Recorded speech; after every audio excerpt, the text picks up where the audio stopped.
job as a judge. I got terrible ones out in D.C. One of them was Trump appointed with the big fight of the machines there. But this judge looked at it. And I want you to think of this. This judge looked at this. It was a hearing 2 weeks ago. Looks at all the evidence of these machines. And, the relief is to get rid of them and do paper ballots and hand count it. Okay? He looked at it. Now compare it to this. If I told you, if I'm in the state of Arizona, or let's say I'm here in Texas, and I said, hey, do you know we have reason to believe that all your cars don't have brakes? And then finally you get a judge to look at it, and he goes, ooh, that's not good. And then he's got to make a ruling of why you should either still drive on these cars with no brakes or get rid of them. So that judge, but he's looking at whatever he rules, either way is a win. He looked at it, everybody. And judge after judge is going to start looking at this stuff. There's stuff going on in every state right now. And I want to tell you, the way we're at right now, I am having what you've seen in there. I deal with all 50 states. We have a call once a week, millions of people from around this country that have been fighting in the grassroots and lawsuits. There's stuff. Every state I get on the call, they say, we had the most fraud in our state. We had the most fraud in our state. So what we're doing, it's the Moment of Truth Summit. August 20th and 21st. I'm telling you, if you get everyone, it's going to be live streamed on Frank's Speech. Get the app now if you don't have it. It'll be live streamed there to the world. At the Cyber Symposium, I had about 3-4 million people. This, I need at least 100 million people to watch. It doesn't fail if people watch. I'm telling you, all the pieces are there. I need one prayer that millions and millions can watch this. We're going to have all 50 states on stage the first day. And it's invite only, by the way, for that part. But all 50 states are going to get on there in alphabetical order and say what their current footprint is. Okay, on that day. Then that night, we're showing Selection Code. It's a movie by Lara Logan. That's a world premiere. I'm giving it away free to the world. This is a full feature film that could make millions in the box office. I want the world to be saved and get it out there. So that, and then the next day, we're having the Trial of the Machines. Nice name, right? Trial of the Machines. And they don't get to come, just kind of like that big charade out there at the January 6th garbage. Okay? By the way, if that January 6th, I've said, I'll come and show you the evidence. They won't let me come. You know? I've offered, come on, I'd love to be there, Pelosi, to tell you what a charade this is.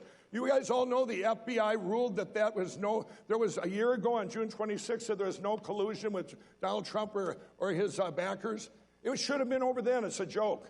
But anyway, there's another thing I want to tell you. The last thing I want to say is at that event, we're going to have people up on stage from other countries. And this is very important you hear me on this. Over 54 countries have now been taken by the machines or are getting taken by the machines. And you never get to go back. Venezuela, Australia, they're gone. You don't get to vote out the machines once they're there.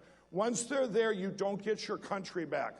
God gave us grace, and he gave us, this is the one time in history, this is the best time to be alive, because history is going to look back and say, every one of you have taken a part of this to save our country and get rid of these machines before we're gone forever. Because like Ronald Reagan said, if the lights go out here, they go out everywhere. The whole world is watching. We can't, now if we don't get rid of them by the fall, all of them, we're going to have, everybody's going to go vote these great candidates like Carrie Lake and override the machines, and we're going to get rid of them eventually, all of them. And I'll end this with this. God's given us grace for such a time as this, so we have to make this the greatest revival for Jesus Christ in history. Thank you all. God bless you.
Cancel culture is real, and it's coming to a neighborhood near you. They'll harass you, they'll vilify you. We will burn down this system and replace it. They canceled the president of the United States when it was my father. They'd never do that to a Democrat, regardless of what that person said. Even this conversation you're having with me right now on Twitter would be banned. I mean, this is like beyond Orwell now. This is the fight that we were put on this earth to make. The Culture Killers, now showing. Are struggling, yet the political discourse in Washington doesn't reflect that fact. Could this be because our national conversation is being manipulated? Leftist big tech and the liberal media dominate and regulate our public speech. Conservatives can't let the left control the next frontier of social media technology. The Liberty Metaverse challenges the liberal stranglehold on the public square. 93% of CPAC attendees agree that conservatives need to be active in the metaverse to counter the left.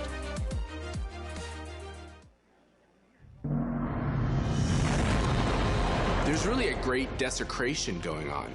Anything that's good, anything that's holy, anything that's truthful is being attacked. There is no end. These people will never get tired. They will never stop until you stop.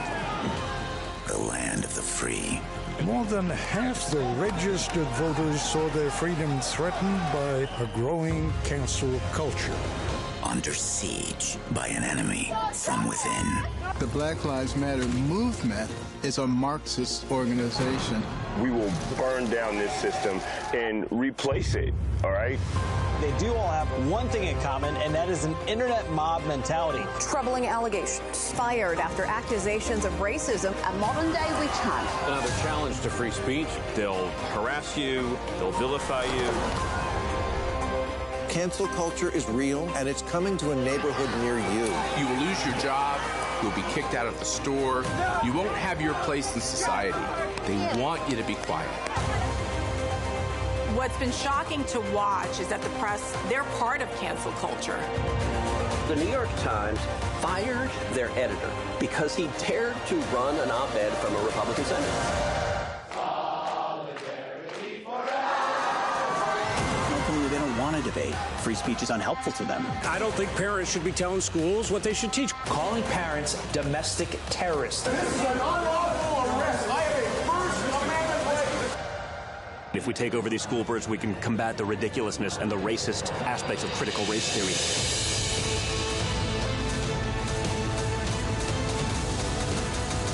They canceled the president of the United States when it was my father. We've got terrorist groups like the Taliban, and they have a Twitter account, but an American president does not. This week, Twitter and Facebook under fire. Mr. Dorsey, who the hell elected you and put you in charge of what the media are allowed to report? We cannot sit back. We've watched in history this happen before. This is where we've got to stand up and not allow this to go on. This is the fight that we were put on this earth to make.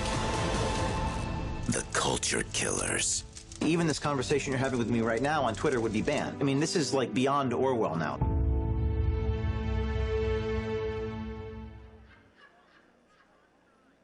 Ladies and gentlemen, up next, BLM HOA.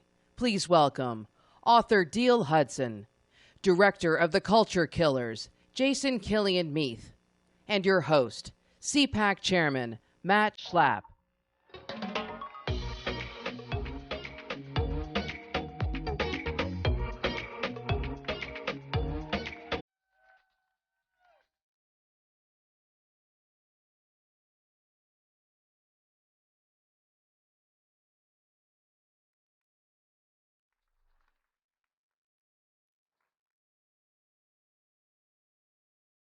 All right, guys, we could have a late arrival.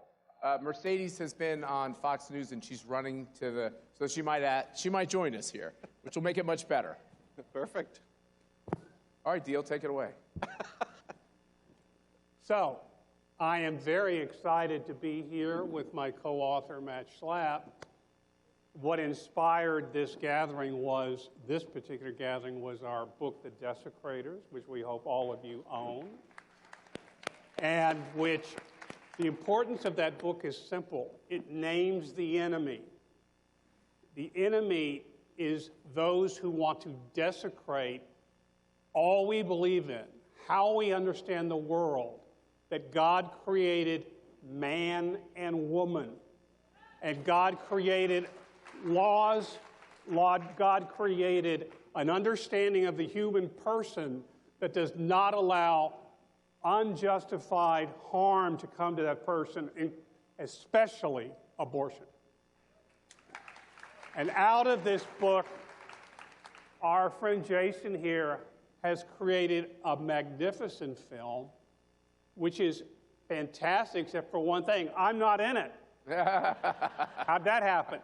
But Jason, tell us how you connected our book to your film. Well, first of all, the book is fantastic, and that really was the beginning of the idea to create the film. The book goes in and really just slays the people that are behind this movement of cancel culture. And we wanted to craft a film that brought the book's message to even a greater number of people. And we shot the film for about 1.5 years at CPACs. We would get many of the people that were on the CPAC main stage to talk to us about what exactly is going on. And I'm talking about all the things that you hit in the book. School boards, getting kicked off of your team, or if you're a coach and you have the wrong opinion about genders. If you're a school teacher who happens to be a religious person, you get fired by the school. You get run out of your company if you have the wrong opinion by the diversity, equity, and inclusion officer of your woke corporation. It goes on and on and on, and these people will never, ever stop. They will not be satisfied with a pound of flesh until they devour you whole. So that's what we're up against in terms of this fight. I want to ask Matt Schlapp a question. How did you like working with me on that book? I know it looks like Deal and I are the same age, but we're not. Deal has always been not only a great friend, but a mentor, someone who's really helped me in my life and my career. He's part of the story of Mercy and I meeting each other at one of your wonderful Catholic dinners, soirees, that used to be there was a time when it wasn't the swamp. There was a time when it was much more of a southern city, and there was some decency. And by the way, if you're worried that that's gone, you're right. It's completely gone. It's pretty nasty and toxic environment. And so Deal actually came to me with Tan Books and said, hey, we've been following your story, and I think some of you know that there was a little bit of a persecution. Have you ever felt it? That comes along with supporting Donald Trump, or taking on your old Republican friends, or taking on the things in society that are evil that too many people are complicit in. And if you stand up against it, I'm not trying to be self-congratulatory or adulatory, but you all have felt it. You lose your job, you lose your friends, they don't invite you to any dinners and all that stuff. And so Deal said, why don't you tell the story? And every single person who worked for me at CPAC told Deal, you're wasting your time. Yes. Matt will never get it done. Right. And they said no. And because they know I'm busy, and they know that I always feel like people who write books about themselves are egotistical. Sorry, I know some of them have been on the stage, but and I didn't mean any of them. But Deal helped keep me on task, and I'll say, oh, she's here. All right, good. Oh, wow. I get the panel standing up. Hello, guys. I didn't mean to interrupt. We had just finished Fox, so I just wanted to make sure I can join the conversation. Deal, I'll sit there. No, you stay. You stay. You mind if I finish the story real quick? I don't know. It was getting pretty long, Schlapp. I'm not sure. And you said egotistical. I don't know who you're talking about. Typical, I thought people were cheering for me, but they weren't. But so basically, what the book was, and I think Mercy's a part of this too, because Mercy and Deal and you and I had so many of these conversations. We'd sit on our front porch. We were kind of sad about America. And I'll get a little emotional, but I couldn't believe what was happening to my country. And I couldn't believe it was happening to all these good people. And I just was in shock. And then I realized, damn it, I'm going to write this book. I'm going to put it all down on pages. So that's what we did. We just put our hearts out on the pages. And it's a plea for all of you to join us and for us to join you. We can save this country if we start acting now. We can do it. Now we have a new moderator. Oh, wow. This is a lot of pressure. Hold on. Let me get my notes out now. I'm kidding. So I think one of the things that we've seen with BLM in particular is, and this was something By the way, that I does think... anybody understand the title? BLM HOA? Do you get it? BLM Homeowners Association? Not only do they buy mansions, but they also buy thoroughbred dogs. Have you heard of that story? $40,000. That's insane.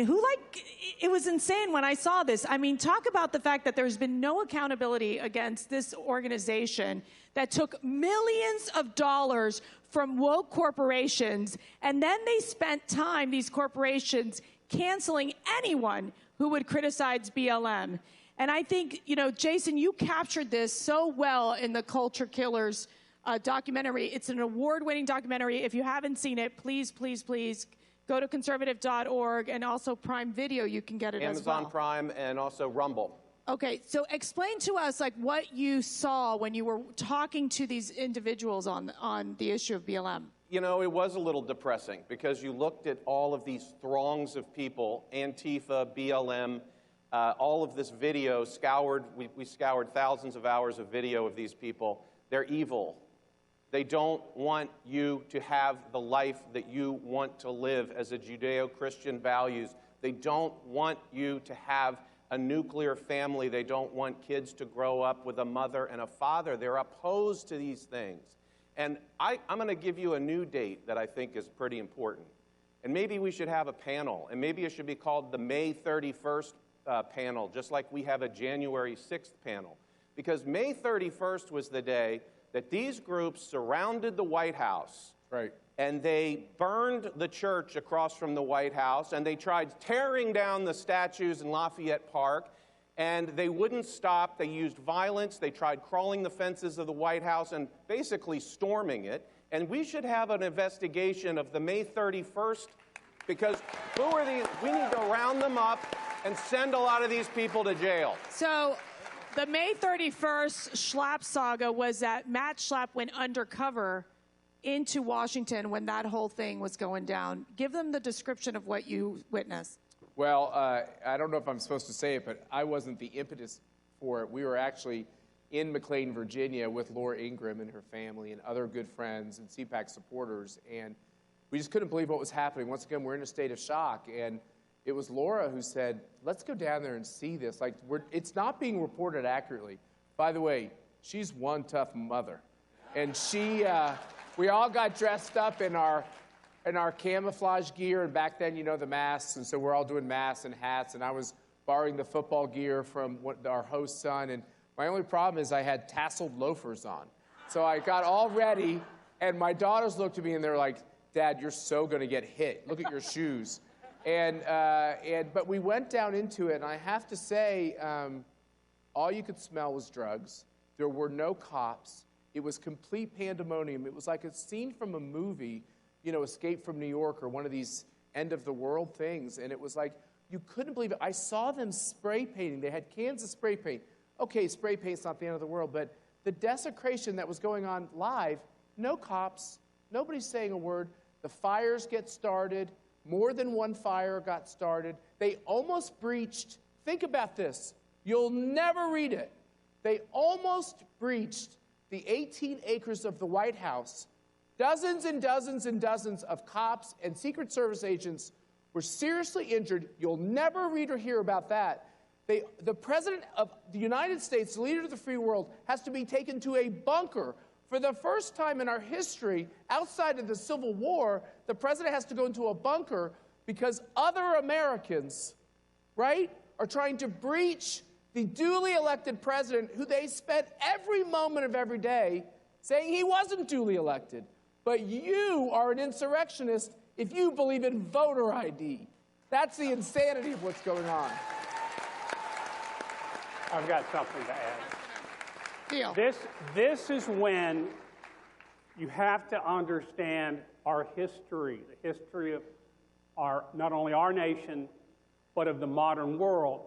The very first thing the Bolsheviks did, Lenin, Trotsky, and Stalin, when they took power, was to go to the Russian Orthodox churches and desecrate them. Burn the icons, burn the altar. The very first thing Adolf Hitler did and he did it on Kristallnacht, was to burn the synagogue, to burn the Torah, to destroy Jewish businesses all across Germany. You have to understand, those who desecrate are those who want to be your rulers, who want to be totalitarian dictators. And it's a desecration of the family. It's a desecration of our history. It's a desecration of our church. It's a desecration of the individual. Jason, let me get to you real quick to mention about when you were talking about women's sports and the biological men who are going into these women's sports and the damage it's doing to young girls today. Where do we draw the line? I mean, these people have now, the left, the woke mob has now taken a position that anybody can be any gender that they want at any given time. You know, they can change their pronouns at any given time, and this is affecting, obviously, women's sports. We actually have people in the film that talk about their experiences not being able to say anything when you're on a team and this happens. And parents are so scared to say something because their kid could be expelled from school if they happen to take the wrong position. Think about, I don't know, I've been getting a lot of emails from people that work at these large corporations now, and they all put their pronouns in their email signatures. And, and I think to myself, I think, my God, this guy doesn't seem like he's using pronouns, but he has to, because it's the pressure from the rest of the corporation that, oh my God, if I don't list this in my signature line, then I'll get the DEI police. I'd like to declare something right now. My pronouns are USA. How about it, huh? We are so exhausted of this crap. Can't take it anymore. I want to say something real fast on this desecration in the book, and I know you believe this strongly as well, Jason.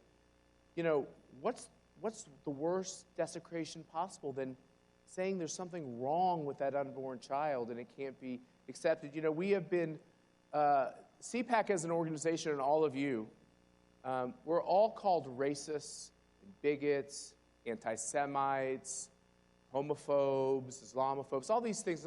It's just de rigueur. You turn on TV and it's like, Morning Joe basically said this was a convocation of fascists and racists. And think about that. This by the same people who think it's just fine that a majority of unborn black children are killed in the womb.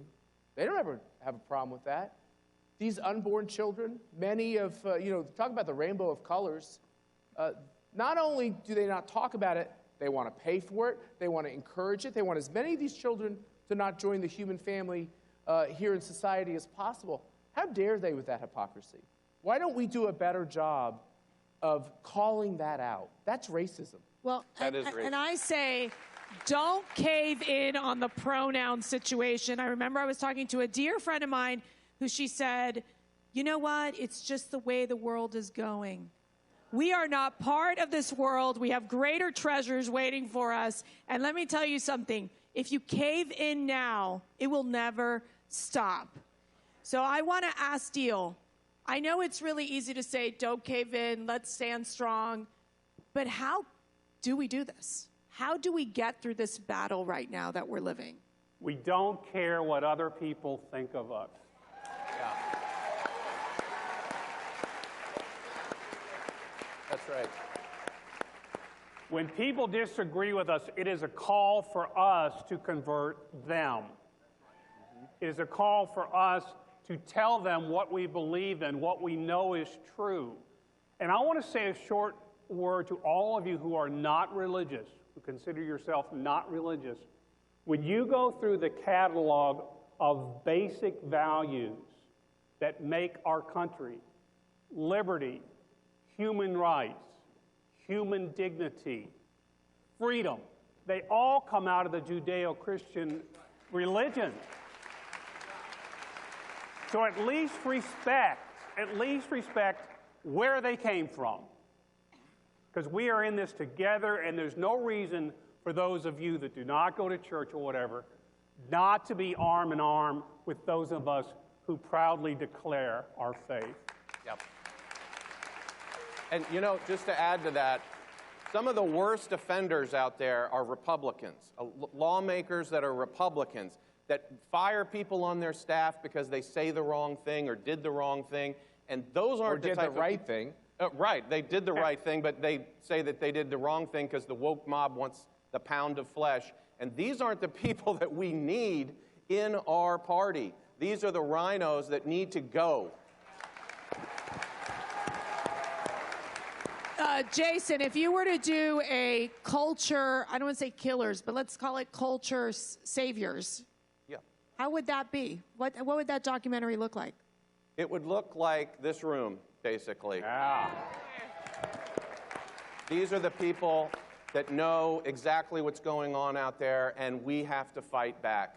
I mean, when you look at the things that Joy Behar and Whoopi Goldberg say on a daily basis, they're offensive, they're quite frankly racist, and they're incredibly ignorant. But they continue to put their butt in that seat every single day. I don't get it. They don't get canceled. They're after you. They're after all of you, and you gotta fight back. You gotta fight back and not give an inch. Final thoughts. We'll go around. Matt, I'll start with you. I would just like to point out something since I've gotten some of these nasty phone calls over the course of the last 2 years. I'm kind of excited about what's sitting next to you on the table. What is that? Well, this is, the film The Culture Killers, which was, of course, inspired by Deal and Matt's great book, is actually, believe it or not, doing pretty well on the film festival circuit. And can't believe it. And in the most woke place of all, Los Angeles, California, there was a film festival that celebrated our documentary, The Culture Killers, for it took best documentary out of tens of thousands of entries. And so, Matt, well deserved, my friend. You can use it as a weapon next time you go into the BLM crowd. Come on, everybody hold it.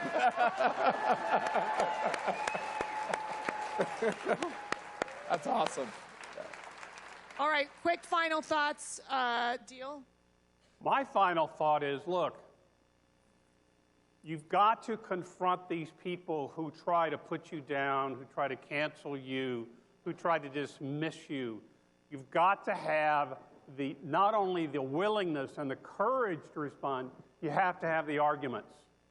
So learn your history, learn the rootedness of what we believe in. Learn why it's true. There's nothing more powerful in the world than simple truth. Amen. Yeah. Jason and Matt, last 30 seconds, go. Yeah, this country was founded in 1776, not 1619. Hey. Sorry.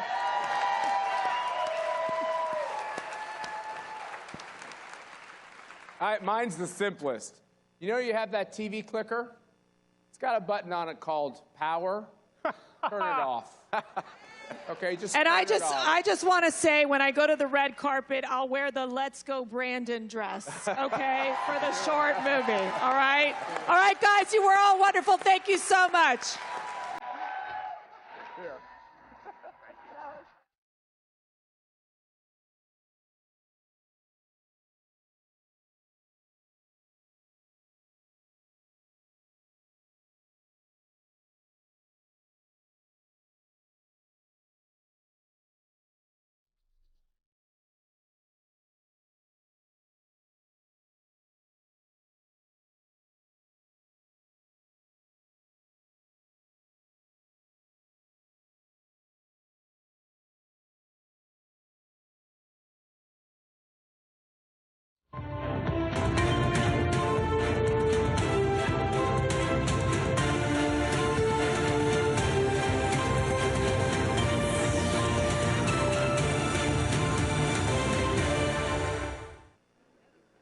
Americans are struggling, yet the political discourse in Washington doesn't reflect that fact. Could this be because our national conversation is being manipulated, leftist big tech and the liberal media dominate and regulate our public speech? Conservatives can't let the left control the next frontier of social media technology. The Liberty Metaverse challenges the liberal stranglehold on the public square. 93% of CPAC attendees agree that conservatives need to be active in the metaverse to counter the left.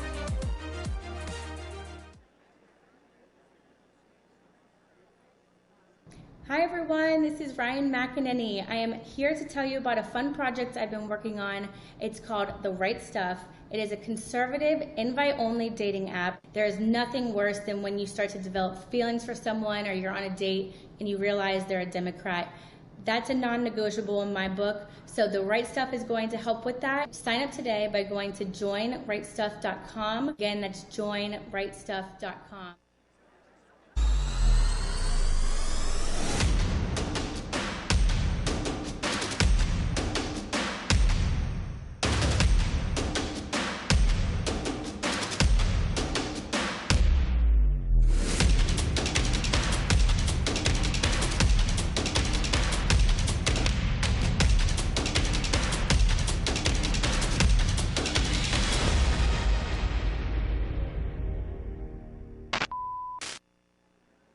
How did America become so un-American?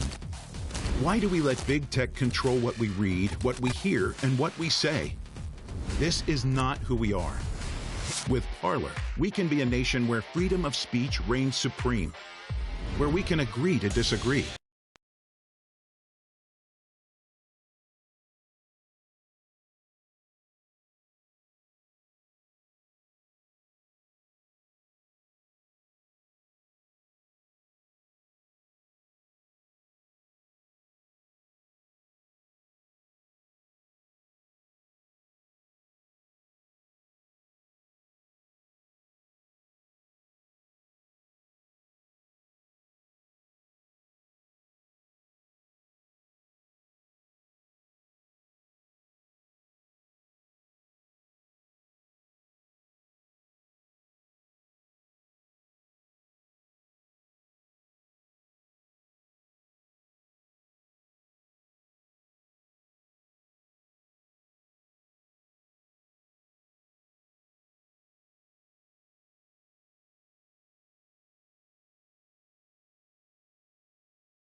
Ladies and gentlemen, please welcome from Florida, Senator Rick Scott.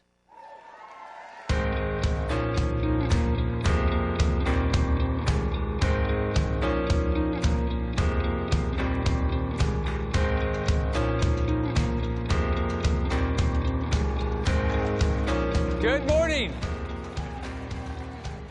It's great to be here. What a great crowd. This is fun. Thanks for caring, by the way. Thanks for caring about this country. Thanks for caring about your families. Thanks for making the difference to make sure we change this country. The first thing I want to do is I want to thank Matt and Mercedes for inviting me and for all their hard work in putting this together. You're going to have some great speakers. I know President Trump's coming, I think, tomorrow, so that'll be fun. I'm head of the Senate committee, so I think J.D. Vance is coming, so I know he's going to do a great job. He'll be the next Republican senator, next senator from Ohio. And then the next speaker after me is somebody I've gotten to know over the last 3.5 years. I've been in the Senate 3.5 years, and I can tell you, your next speaker is one of the most principled individuals I know. He will always stand up for what he believes. Senator Ted Cruz will always do the right thing.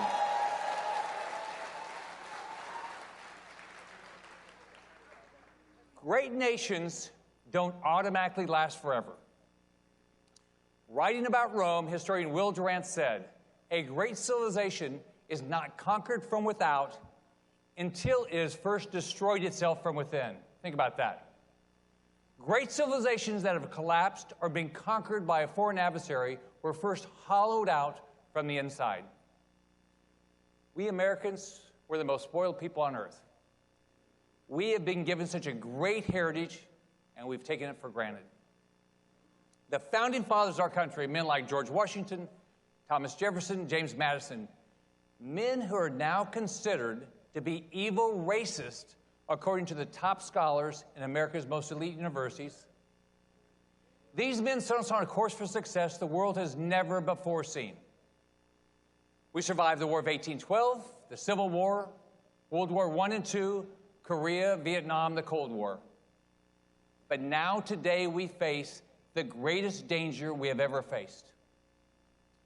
The militant left wing in our country has become the enemy within.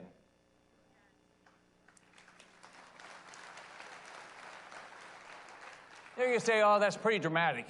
You're calling them the enemy within. Yes, I am, and here's why. Let's do a quick situation report. The militant left has now seized control of our economy, our culture, and our country. When you turn on the news at night, do you even recognize the country you see? Are you worried for your family? Are you worried for your freedoms?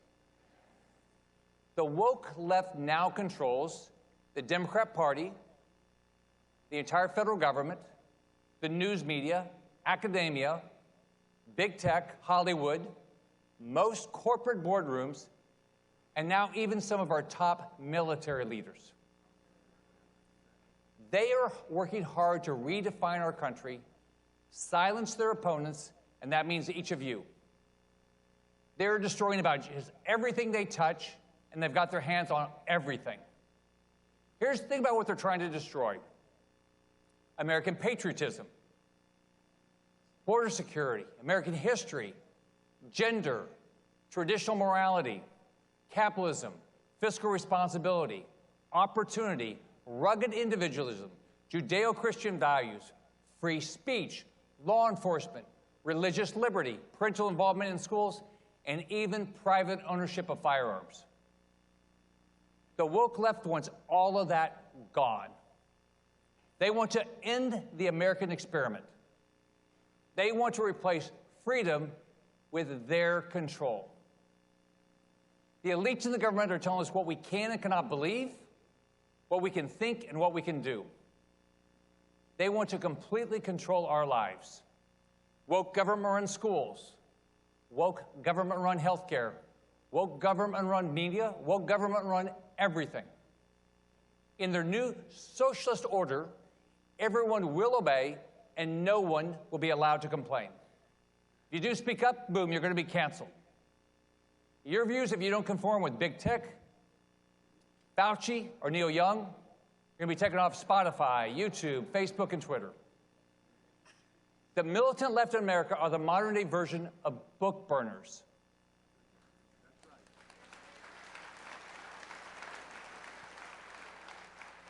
Canceling, silencing, and banning from the internet is book burning. These are the most narrow-minded, intolerant people our country has ever seen.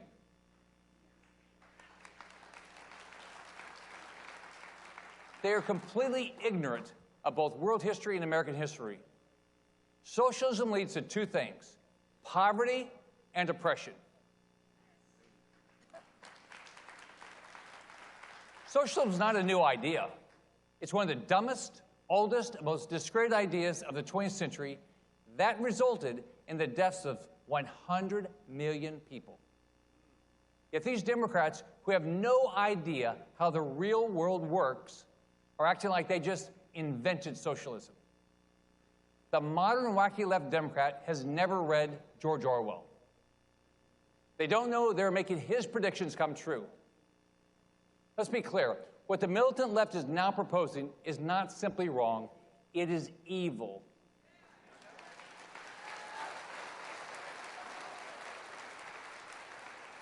It is evil, and the results are evil. Now, the Biden presidency, they brought us one new thing. They have successfully merged radical left-wing policies with complete gross incompetence. It's hurting people, it's hurting families. Rip-roaring inflation, empty shelves, babies in the United States of America without formula. You can't make that happen. You can't believe that. Dangerous invasion of our borders, drugs and criminals marching in every day, escalating debt and spending, the inept withdrawal from Afghanistan, left-wing indoctrination of our children in our public schools, and murder all across this country. Criminals are not being prosecuted, but police are being executed. So it makes you think, is this the beginning of the end of America? It could be, but only if we allow it.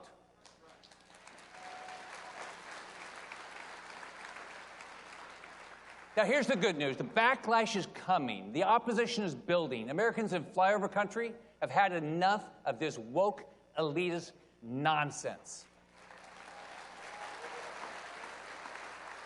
Each of us want our freedom back. I believe it's time to rescue America. As the old saying goes, don't wait for the instructions from headquarters, just mount up and ride to the sound of the guns. It's time to take our country back.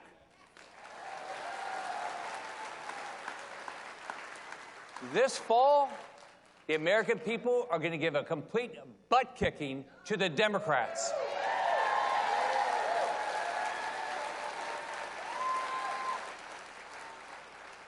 But after we win, then what? That's what I came to talk to you about.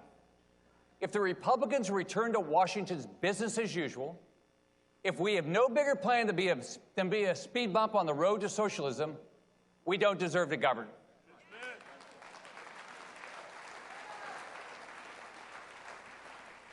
In Washington, we need new majorities in the House and the Senate, and we need a new plan. So in February, I released an 11-step plan, 11-point plan to rescue the country.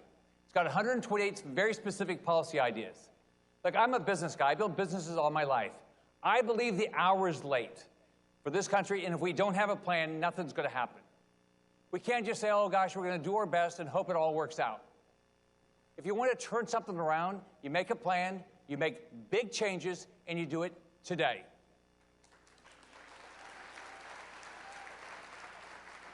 Now, you can go to rescueamerica.com and you can read the entire plan. But let me just give you a few points. The plan calls for every child in every school to say the Pledge of Allegiance, stand for the anthem,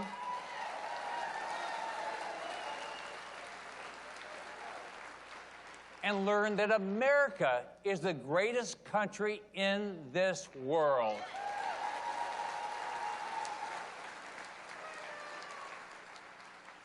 The plan calls for a complete end to racial politics. We're going to stop government from asking anybody what their race or skin color is. We're going to judge people based on their character. They're all made in the image of God, and judging a person on the color of their skin is immoral.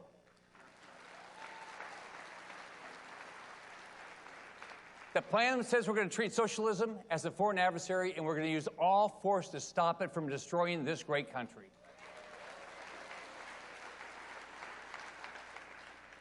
The plan calls for a complete end to our relationship with communist China.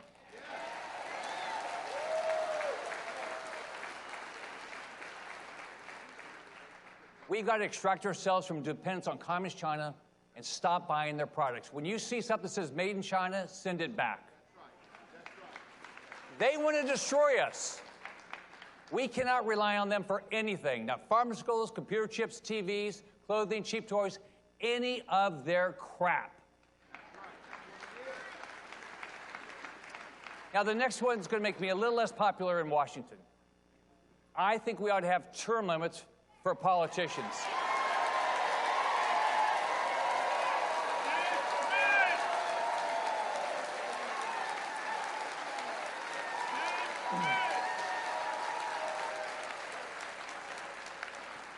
Not just for politicians, but for government bureaucrats.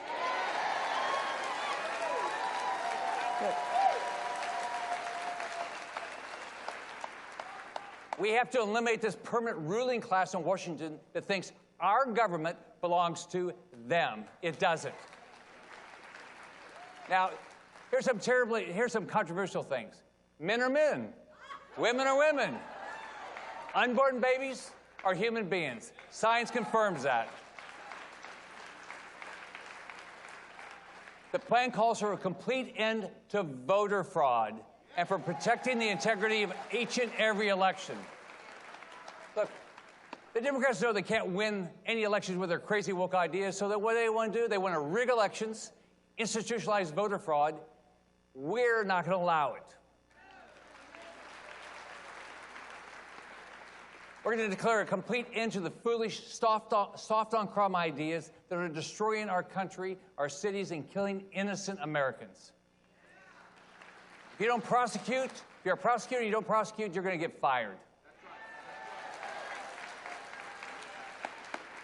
We're going to fund the police and teach our kids to respect the police because they're the good guys and the criminals, they're the bad guys. Finally, nations have borders.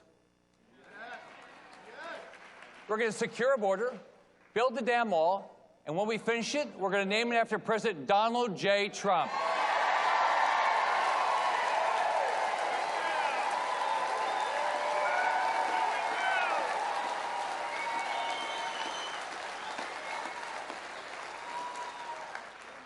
Now, it's got some other ideas, but you know what the critics in Washington say about my plan to rescue the country? The Democrats say I'm not woke. I'm not. And they say I'm not serious. I am. They say I'm a racist in some way or the other because that's what they say about anything or anybody they disagree with. The Washington insiders, the woke media, the socialist squad, they roll their eyes when anyone reminds them that America is a great country full of great people. And we will not be stopped.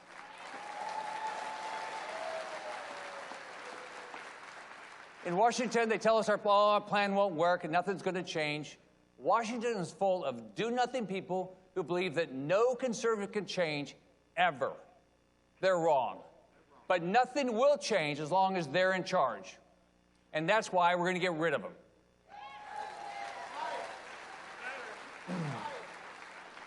Some Republicans complain about my plan. They mostly do it anonymously, but not completely. But the fun part is this plan is driving Joe Biden's nuts. He keeps lashing out at me. He did today again because I have the nerve to write a plan and to call him out for what he is.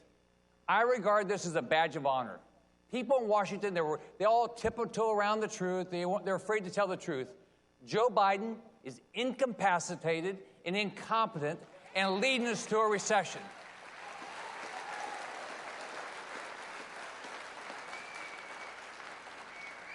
If he cared about the country, resign. We are not going to be intimidated by Biden, by establishment Republicans who don't want us to have a plan to change this country. We have no fear of standing up for what is right to rescue this country. That's the kind of old thing that got us where we are today. We don't control the House, the White House, or the Senate. I think it's time we each have to get serious. It's time to have a plan. It's time to execute a plan. God favors the bold. We are going to win this fight. Freedom is worth fighting for. America is worth fighting for.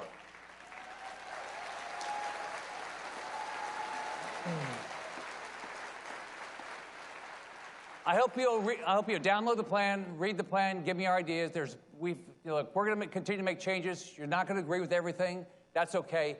I want to make something happen. We're going to add things. In fact, we just added some. We just added a completely new section on taxation. We've had more than, I think, over 250,000 people read it. Thousands of people have given us their ideas. I think we need everybody's idea. So don't be timid. This is the time to be bold. Our nation's future can be bright, but we need to have a plan to get this country back. But before you read it, it's going to, look, it's going to make some people mad.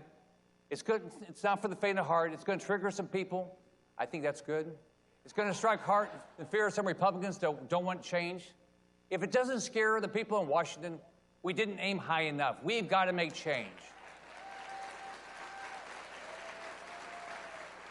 The fight to rescue this country from socialism is our fight.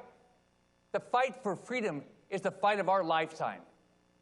We have got to stand up and not be controlled by the Democrats, by government, by the elites, by anybody. We must and we will prevail. We've got to start in November. Thank you, and God bless you in this great country. Have a great day.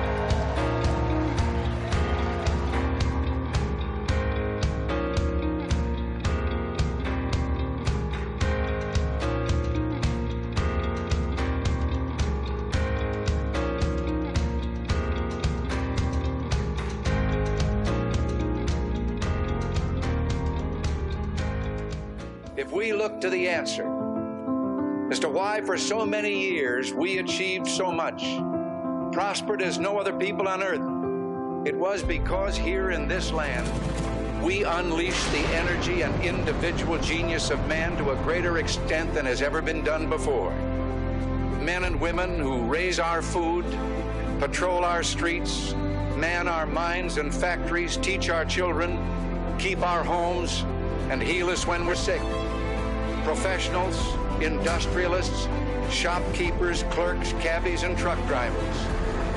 Their patriotism is quiet but deep. Their values sustain our national life. They are, in short, we the people. Let us renew our determination, our courage, and our strength. And let us renew our faith and our hope. We are a nation under God. And I believe God intended for us to be free, to believe that together, with God's help, we can and will resolve the problems which now confront us. And after all, why shouldn't we believe that? We are Americans.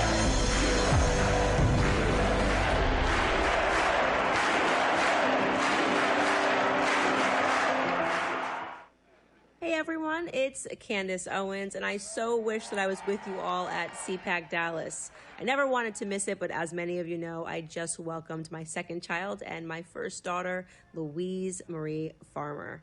That aside, if I was there, I would be preaching to you all about the need for us to stop giving our money to companies that hate us, which is why I am so proud to co-found and to launch Glorify. You guys, Glorify is going to be big. It's going to be providing financial services, credit cards, and much, much more. So to learn more, head to glorify.com and sign up for early access. I'll catch you guys next time.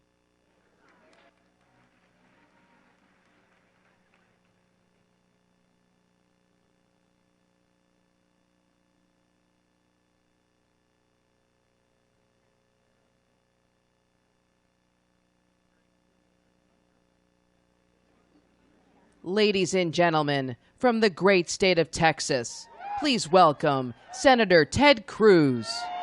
God bless the great state of Texas.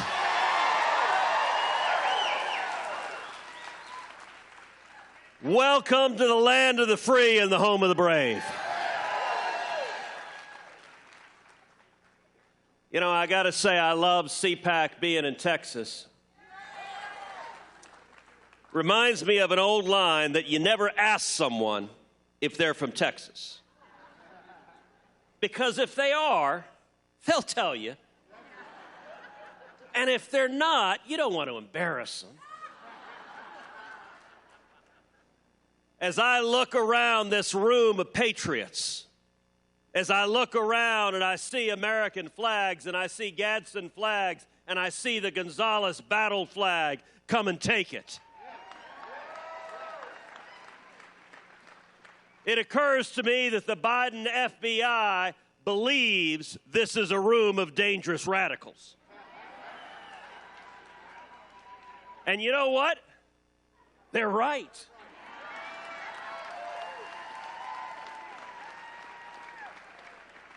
There is nothing more dangerous to a bunch of power-hungry, abusive, totalitarian nimwits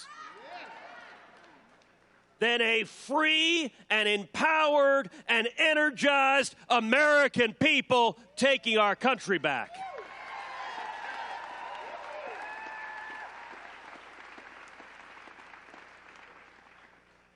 I'm here today with two simple messages that together are a word of hope and encouragement to everyone here. The first, America is in crisis. We know this. We look at what's happening in Washington. The President of the United States shakes hands with the empty air. That ain't normal. If you look at what's happening in Washington, everything is going wrong.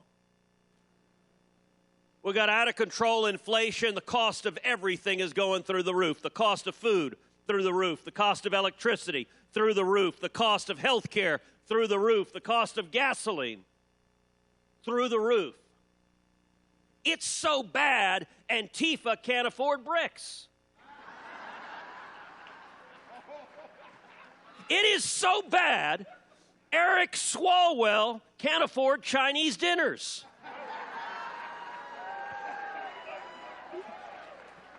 It is so bad. It is so bad that AOC can't afford fake handcuffs.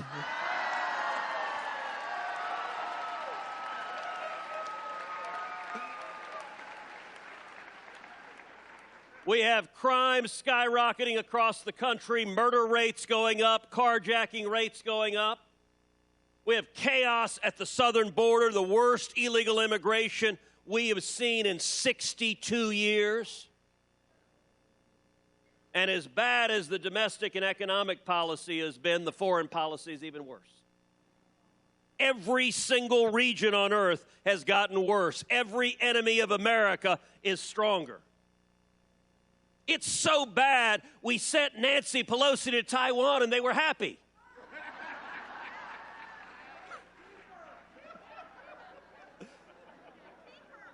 By the way, in a truly surreal moment, a Chinese state-owned newspaper said that when Pelosi came, the Chinese should shoot her plane down. The White House press secretary was asked, what does the White House think about this? And I kid you not, their answer was, we have no position on that. Like, what in the hell is wrong with you? Look, I'm no fan of Pelosi, but the only answer to an enemy of America threatening to murder the Speaker of the House of the United States is that would be an act of war, and the result would be devastating consequences.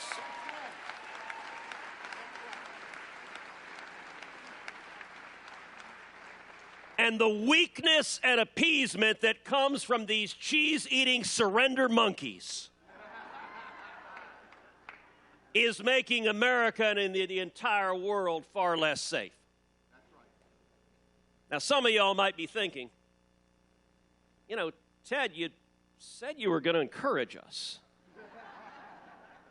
You really suck at this. But I told you I had 2 points. Here's the second one. Revival is coming.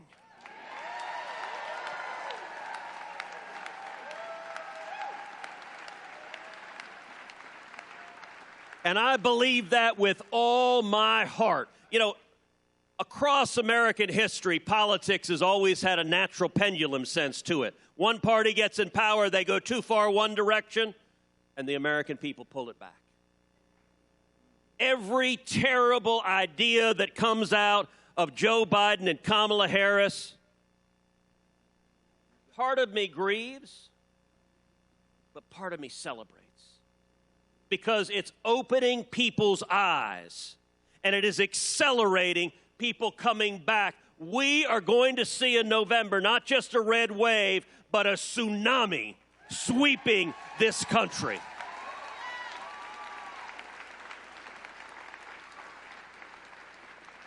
People understand this is idiocy. All right, think about the idiotic mask rules that the Democrats tried to foist on us. Remember the rules when you walked into a restaurant.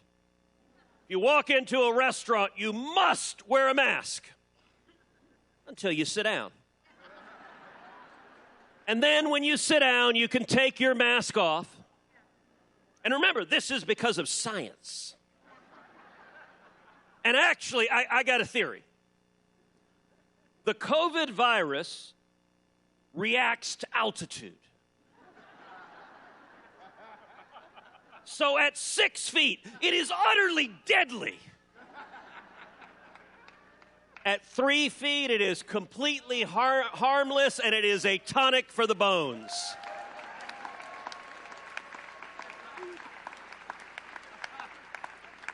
By the way, that's why Fauci's safe. He's only 5 feet tall.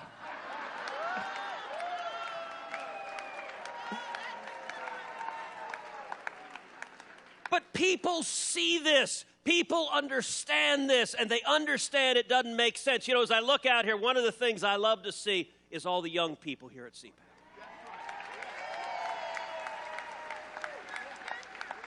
All the young people suffering under communist woke professors. I talked recently with a college kid at one of these schools who said at each class, before any student speaks, they're required to introduce themselves, say their name, and say, "My pronouns are." Well, my name is Ted Cruz, and my pronouns are kiss my ass.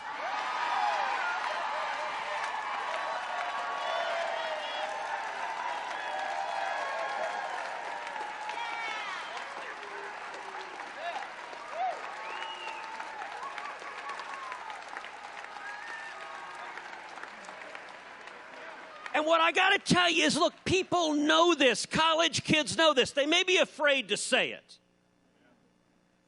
But if you see someone with a beard and chest hair and a voice like Barry White, that's a dude. Like, we know that. Leah Thomas, I'm sorry. Leah Thomas looks like Michael Phelps.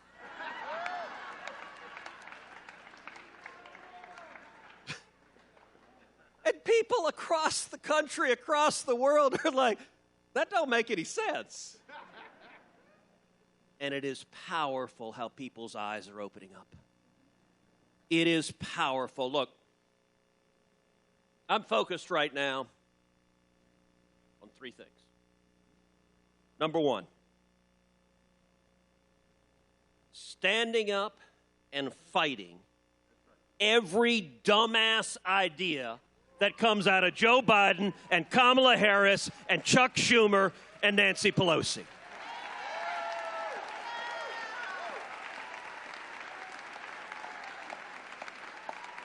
In the Senate every day, I represent 30 million Texans, and my job, it's like the old Roman Coliseum, where you slam on a breastplate and you grab a battle axe and you go fight the barbarians.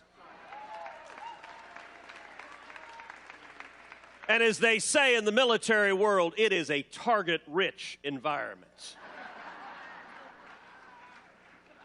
Number two, I am spending almost every waking moment crisscrossing this country campaigning for candidates for the Senate, candidates for the House, because we're going to retake our country.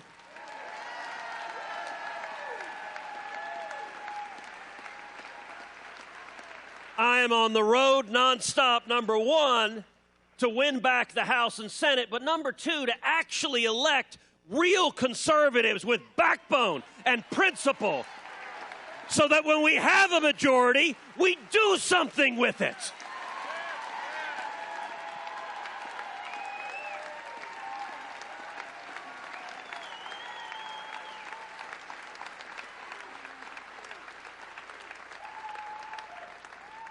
And I'm going to make a prediction right now, which is come November, South Texas is turning red.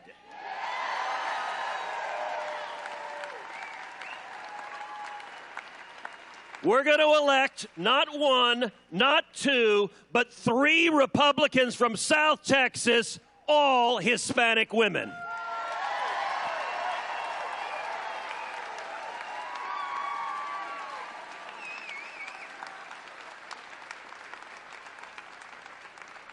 And I can't wait to see Adam Schiff. By the way, that's a sentence that's never before been uttered in the English language. I can't wait to see Adam Schiff. And Nancy Pelosi talking to 3 Hispanic women from the Rio Grande Valley explaining now illegal immigration is not a problem. Oh, really? And then number 3, I'm spending my time on winning hearts and minds all across this country. Look, Republicans, we spend too much time preaching to the choir. We spend too much time talking to the same 2.6 million people watching Fox News. And God love, the choir needs preaching. But we also need to be talking to young people and Hispanics and African Americans and suburban moms. We need to be talking about the blessings of liberty. Some of y'all know I do every week a podcast called Verdict with Ted Cruz. We launched it 2.5 years ago. It became the #1 ranked podcast in the world. We've had over 40 million downloads every week. We beat CNN's morning show. So I want to ask y'all to do something. Take out your cell phone. Take out your cell phone and text the word verdict to 24005. Let me give you that again. The number is 24005. Text the word verdict. You'll get a link back to subscribe to the podcast. And come share it with your friends. Share the blessings of liberty, because every one of us, all of us have a platform. All of us have the ability to speak to our friends, to our colleagues, to our families, to our neighbors, to be evangelists for liberty, to be happy warriors. And I got to tell you, I'm looking forward in January of next year. I'm going to be walking along the hallway in the U.S. Capitol, and I'm going to bump into a little man carrying a screwdriver, coming to change the sign on Nancy Pelosi's door.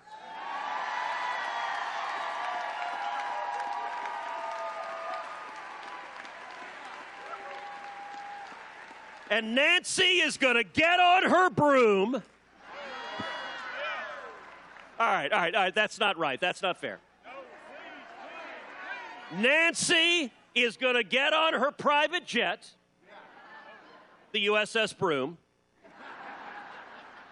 She's going to fly back to San Francisco.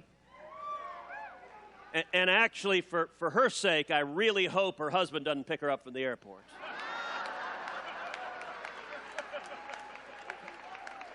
And Chuck Schumer's going to get on the Acela, and he's going to head back to Manhattan. And then we're going to tell Joe Biden it's 2025. And he'll just wander back to Delaware.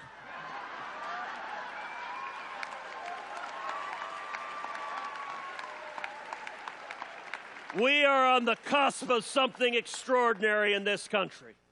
Millions of Americans are waking up, and each of you are the vanguard. You are the dangerous radicals, like the men who signed the Declaration of Independence, like the framers, like those who died at the Alamo. You are the courageous heroes fighting for liberty in our country, and I'm here to tell you, together, we are going to restore that shining city on a hill that is the United States of America. Thank you, and God bless you.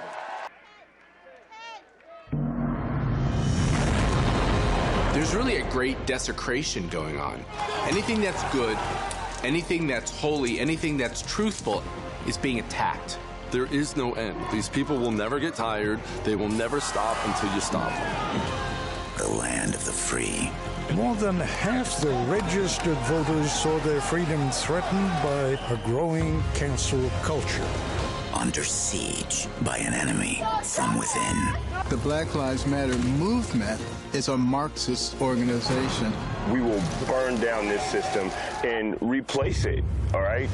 They do all have one thing in common, and that is an internet mob mentality. Troubling allegations fired after accusations of racism. A modern-day witch hunt. Another challenge to free speech. They'll harass you. They'll vilify you. Cancel culture is real, and it's coming to a neighborhood near you. You will lose your job. You'll be kicked out of the store. You won't have your place in society. They want you to be quiet. What's been shocking to watch is that the press, they're part of cancel culture. The New York Times fired their editor because he dared to run an op-ed from a Republican senator.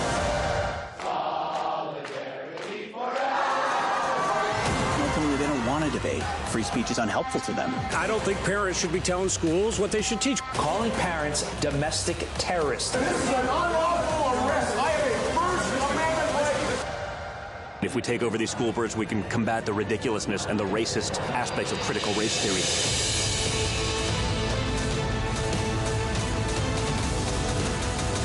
They canceled the President of the United States when it was my father. We've got terrorist groups like the Taliban, and they have a Twitter account, but an American president does not. This week, Twitter and Facebook under fire. Mr. Dorsey, who the hell elected you and put you in charge of what the media are allowed to report? We cannot sit back. We've watched in history this happen before. This is where we've got to stand up and not allow this to go on. This is the fight that we were put on this earth to make. The culture killers. Even this conversation you're having with me right now on Twitter would be banned. I mean, this is like beyond Orwell now.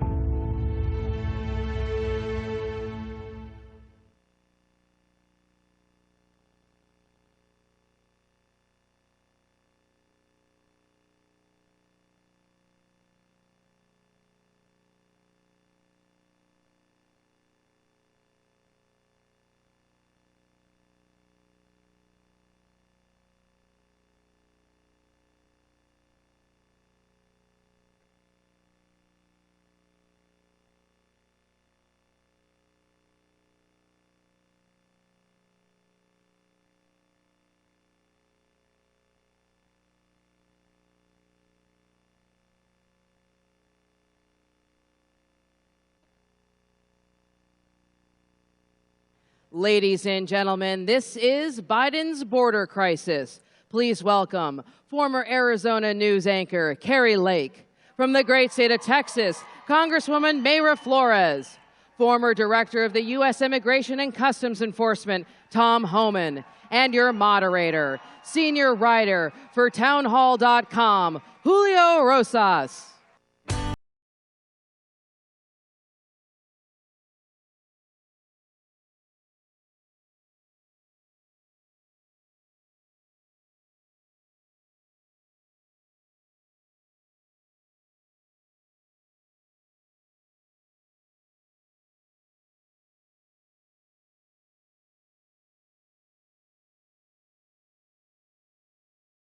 Wow.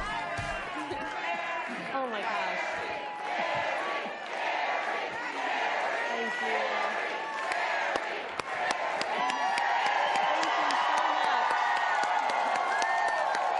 We did it!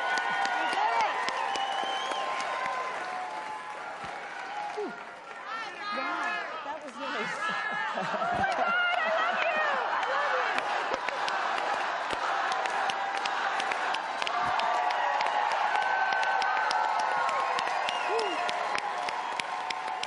You rock it, Myra. Thank you. Thank you. Is that a Tom show? Did something happen recently? I don't know. I've been busy traveling. Welcome, everybody. My name is Julio Rosas. I'll be the breakfast taco moderating today's panel. I'm the senior writer over at townhall.com. I've been covering the border extensively for them and all the mess that's been created. I'm also the author of Fiery But Mostly Peaceful, the 2020 Riots and Gaslighting of America. Just came out this spring if you want to check that out. But enough about me. We got a great panel here today. We have former acting ICE Director Tom Homan here. We have Congresswoman Myra Flores representing South Texas. And I can officially say we have Kari Lake, the official GOP nominee for governor's race in the state of Arizona.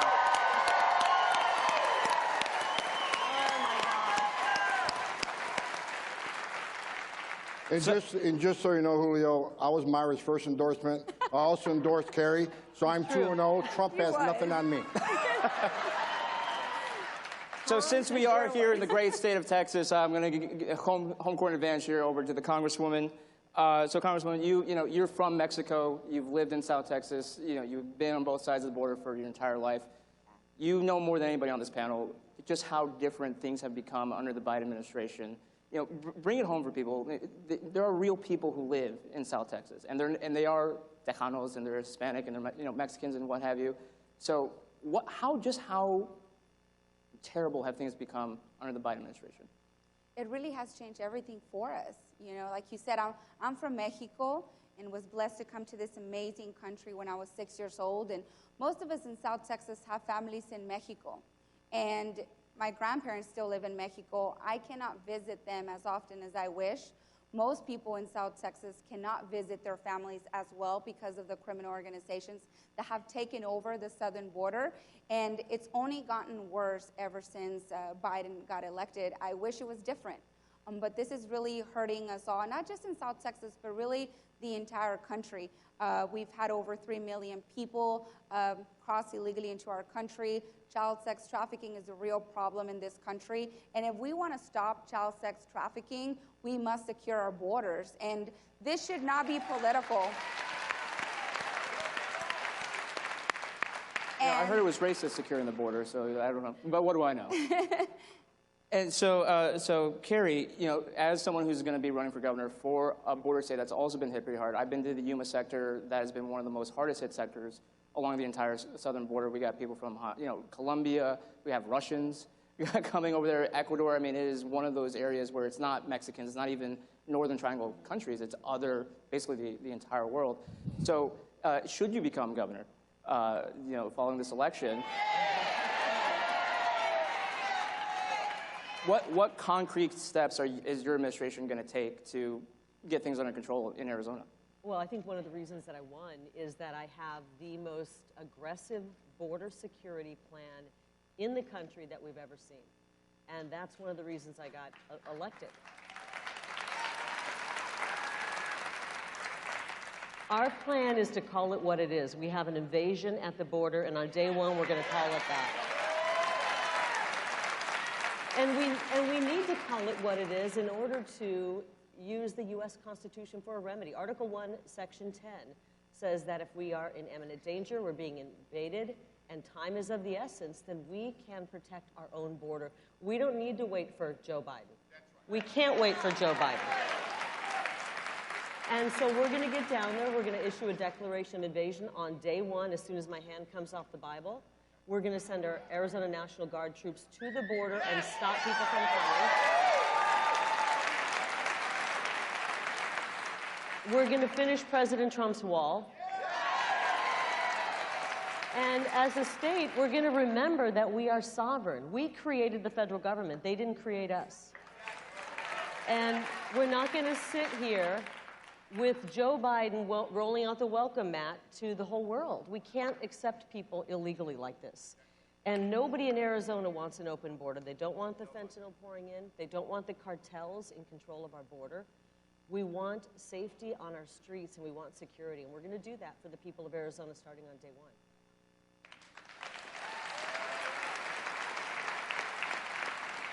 So, Tom, as for the former acting director of ICE, you know how the border affects the interior of the United States.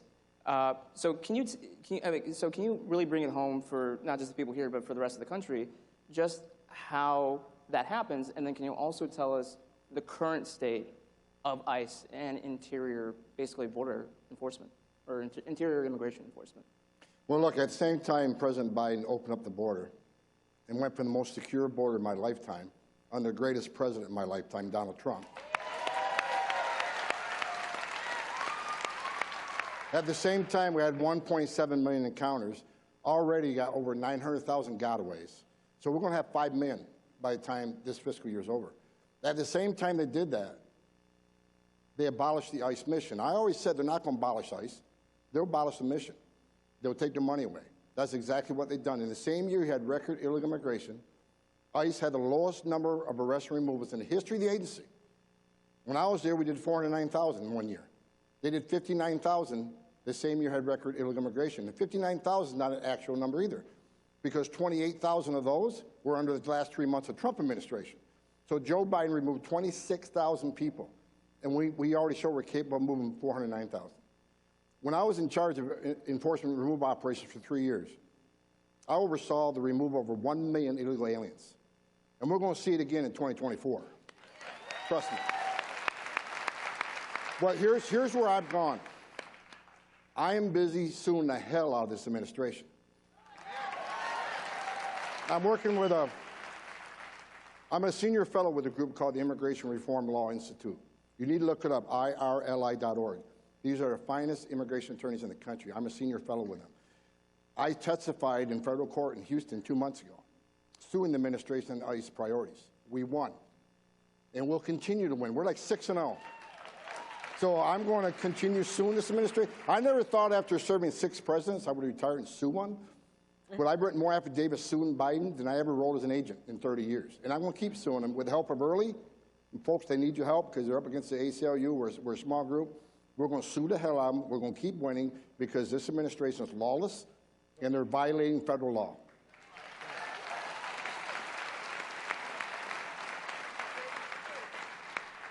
Now, as being, one of the members of the media, but one of the good ones, I assure you, I actually do give the mainstream media a little bit of credit. They do random acts of journalism every once in a while.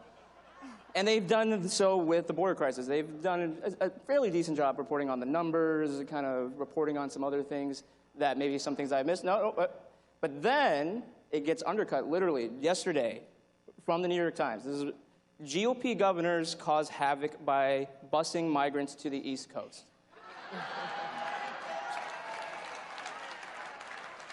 And so everyone on this panel here has run-ins with the mainstream media and their bias. So, Congresswoman, with your experience with the media being the way that they are, and you also had to, very, very recently deal with a local blogger, how does that affect people where, all of a sudden the mainstream media says, oh, this is a problem once it reaches their doorstep in Washington, D.C. or New York City. And actually, by the way, I don't know if you saw this, Governor Abbott sent the first bus of migrants from Texas to New York City.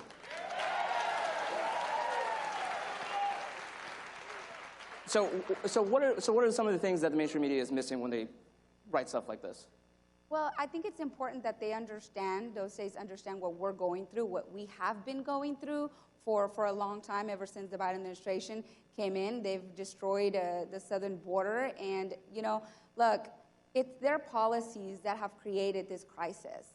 Over 1,000 immigrants have lost their lives. They claim to care about immigrants. They don't care about immigrants. They don't care about the American people. They only care about themselves and the power of the Democrat Party. They don't care about who we are. And to be honest with you, I really don't care what the media has to say. The people in South Texas don't care. We have real issues that we need to focus on this coming November, and all I ask the American people is they want us to get distracted. You know, focus on the issues that matter in your district. Focus on the values, and I don't believe that no political party is worth us forgetting about who we are. Do not put God aside for no political party. Do not put your family values for a political party. Do not be loyal to a political party. Our loyalty needs to be with God. Our loyalty needs to be with our family.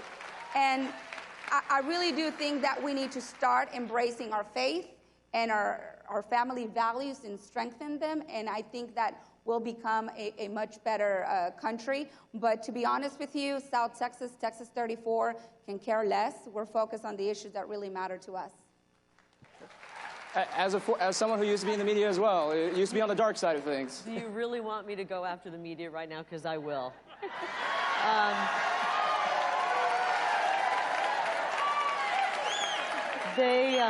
I believe they are an enemy of the people, as President Trump says. They're lying to us. In Arizona, they're not covering the border well. I mean, I know some of the national outlets might be down there. And, you know, they're more interested in covering school board meetings where they're calling moms and dads terrorists than the real narco-terrorists at the border. And we got to start treating the cartels as terrorists, and we're going to start kicking them out, putting them on no-fly lists, and taking away any of their earnings to help build the wall, frankly. The media is more interested in attacking the good men and women who are running for office, who care about this country, than attacking people who are trying to invade our country and peddle drugs and poison our children with these drugs. And frankly, let's remember the humanitarian angle. These people coming across, millions of them now. You say 5 million, Tom? Yes. These people are going to be indentured servants to the cartels. That's not how we operate in America, and I'm not okay with that, and I don't think you're okay with that.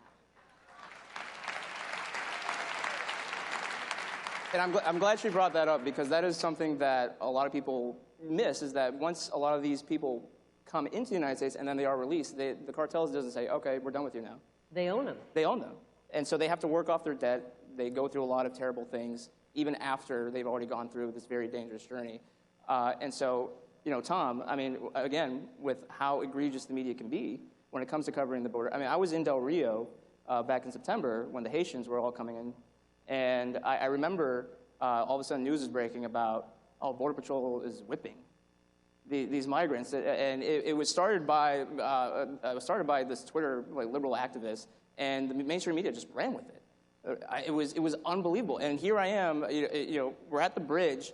They had been trying to ignore this situation for over a week at that point, and now all of a sudden, oh, well, we're going to cover whipping. And so, I mean, it's ridiculous at how, first of all, the Border Patrol doesn't even issue whips, Yeah. number one. But that just shows how, you know, people who live on the East Coast and not in their bubbles just don't even have a basic idea what's actually happening at the border. So, I mean, Tom, how did that affect the boots on the ground, the guys that are on the front lines, where they see either themselves being slandered or they saw their comrades being slandered, not just by the media, you know, President Biden also joined in on that.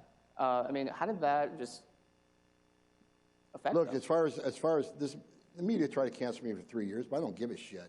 So they can talk to me what they want.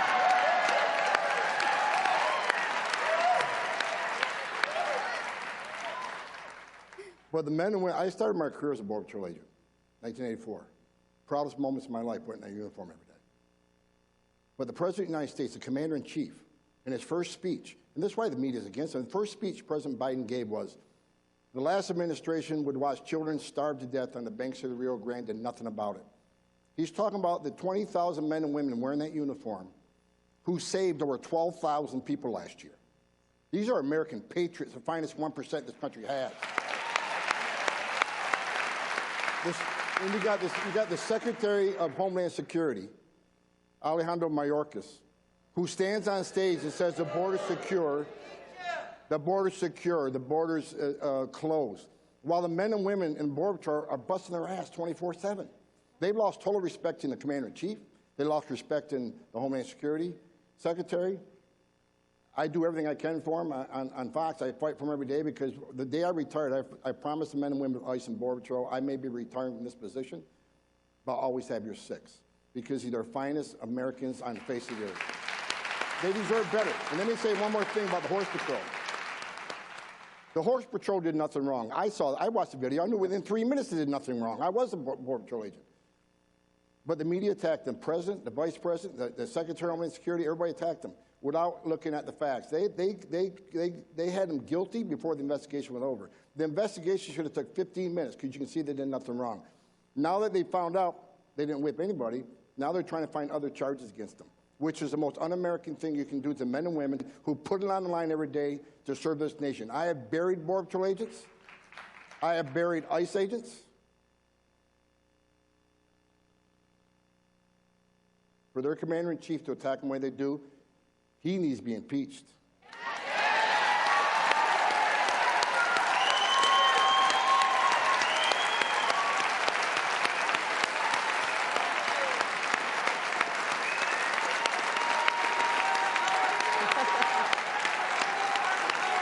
I mean, Congresswoman, your husband is a Border Patrol agent as well. I mean, how did that whole incident and then the aftermath, I mean, how did he feel about it? How did his coworkers feel about it? I mean, that was one of the most egregious things I had seen in terms of media malpractice.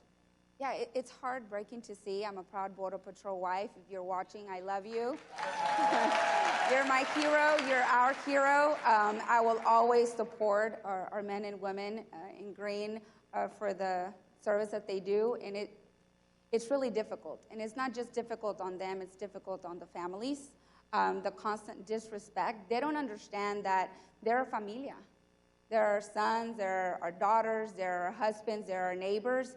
And every time they disrespect them, they disrespect an entire family. Mm-hmm. And it really hurts to see that lack of disrespect from our elected officials, from our president.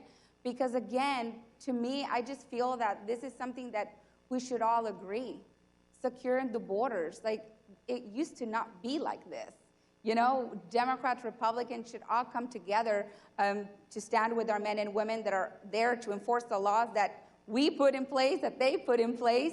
And it's really sad to see what's happening in our country. And that's the reason why I encourage all Border Patrol wives to get involved, because they can't speak, but we can. So get involved. And it's so important because the government has completely silenced them. They can come out and speak for themselves. And let me tell you, so many of them are retiring, and they don't have the resources to do their job effectively. My husband right now is processing children, saving children that are being abandoned in the middle of nowhere, children that have gone through so much trauma, have been raped multiple times, have children of my own, and I just can't imagine that to happen to my child. And I don't care where these children are from. They're completely innocent, and this is something that we should all come together to protect them. They're our children. But you know, I want to say something really quick. It's never about the truth with the media. They saw an image, and they froze that image and thought, wow, we can make it look like something else. And then they run with it. And even when the truth finally comes out, they don't even report the truth. They did the same thing with Nick Sandmann. They did the same thing with Kyle Rittenhouse. They don't care. It's about a narrative meant to divide us. They want us like this. And thank God America's waking up to the lies of the media. We will eventually come together. I believe we will. But we got to turn those people off. Just turn the TV off. turn the TV off, find a few trusted sources, and I think we're starting to figure out who we can trust in the media. There's certain people where we go, they're honest, and they're not honest. We have a couple good ones over here, hopefully. We got a good one right here. Hey. Well, and so with Arizona, because I mean, just because how Texas is so massive and it does cover most of the border, I feel like Arizona. I mean, that's why people didn't even know about Yuma for such a long time, at least on the national level, just how bad things are. I mean, so again, should you enter the governor's mansion? I noticed that you said something. I will. I don't know. Pinell County might have something to say about that. Well, no, I don't think for 1 second that Arizona will bring Katie Hobbs into the governor's office. There's no way. And so we're going to win, and we are going to secure the border. We have a very complex border. It's different than Texas. And it's going to take one strong governor to get in there and say, we'll take care of the problem. We're going to ask other states to help us out. Because what happens in Arizona when it comes to the border doesn't remain in Arizona. It goes everywhere. And everywhere I go, people say, build the wall and secure the border. And we will do that. And we think other states will come in. We're going to ask for their help. We'll have an interstate compact. And if they can send their National Guard to help us out, if they can send resources, we'll work with them. And together we will get our border secure. And eventually the other border states will then start to do the same thing. Now, I'm not a fan of busing people here illegally into other cities. I think you wouldn't do that? It makes for a cute photo op, but it just takes people who shouldn't be here and moves them further in. I think we should bring the buses and drive them to the border and then send them back the other way. Because we can't have everybody coming in. And these are people from 160 countries. Is that right, Tom? Is it 160 now? 150, 160. 160 different countries coming here. This isn't, I was talking to a Border Patrol agent. They said, we're actually shocked if somebody comes over from Mexico. This is from all over the world. And we know for a fact, the stats show we've got thousands of people coming here who have who are murderers or have a murder rap. We have sex assault suspects. We have drug, obviously, the people running drugs across have a drug rap. But we can't have these criminals coming in. They're not all criminals, but we don't want any criminals coming in, any terrorists coming in, and we certainly don't want people coming in who are going to be taking our jobs, driving our wages down, and then be indentured servants to the cartels. We're not going to remain a country if we allow that to happen.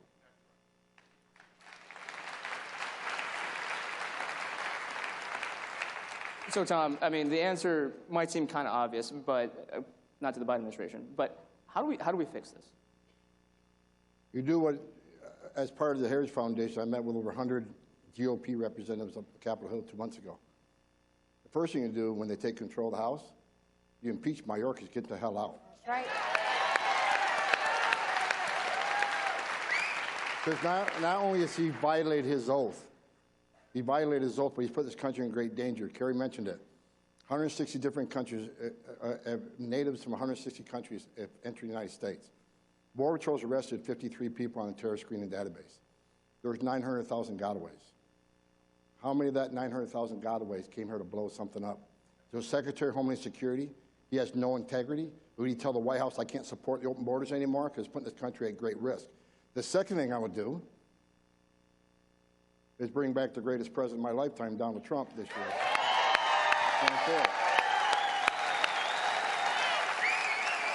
And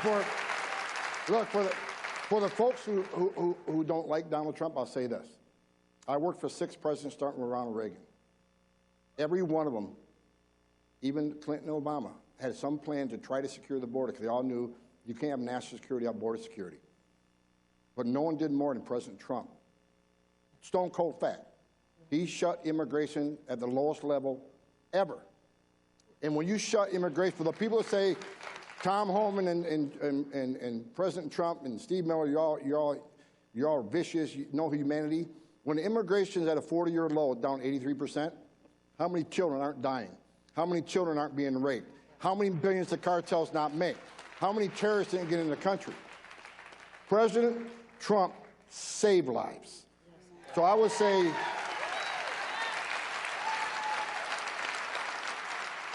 and I'll end it with this and give these folks real quick. I was with President Trump 2 weeks ago in Las Vegas. We had dinner, and I told him, you come back, I come back, we'll fix this shit in 30 days.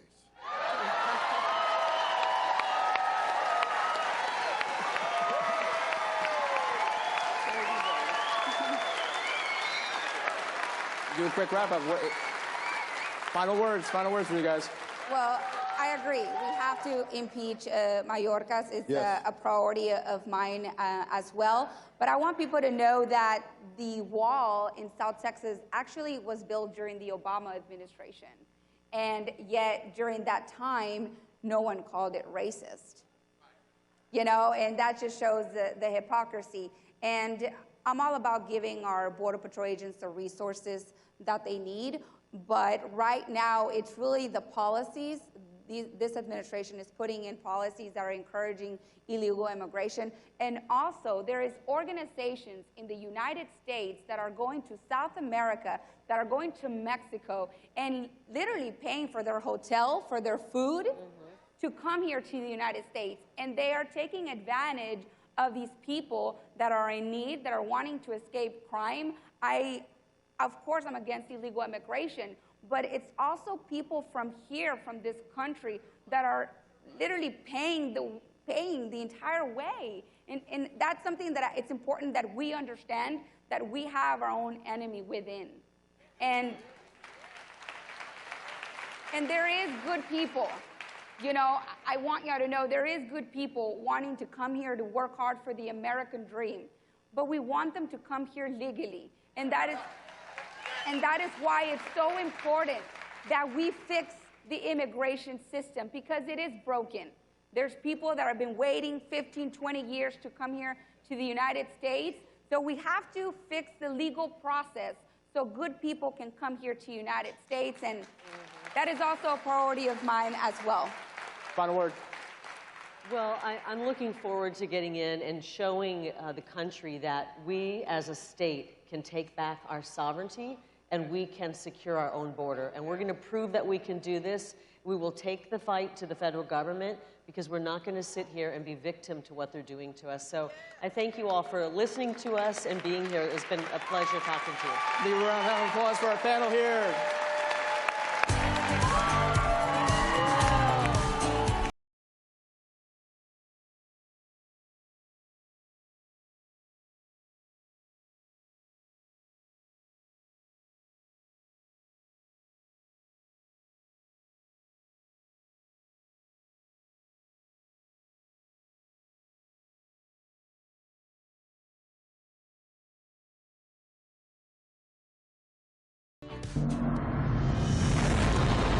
There's really a great desecration going on. Anything that's good, anything that's holy, anything that's truthful is being attacked. There is no end. These people will never get tired. They will never stop until you stop. The land of the free. More than half the registered voters saw their freedom threatened by a growing cancel culture. Under siege by an enemy from within. The Black Lives Matter movement is a Marxist organization. We will burn down this system and replace it, all right? They do all have one thing in common.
up and not allowed us to go on. This is the fight that we were put on this earth to make. The culture killers. Even this conversation you're having with me right now on Twitter would be banned. I mean, this is like beyond Orwell now.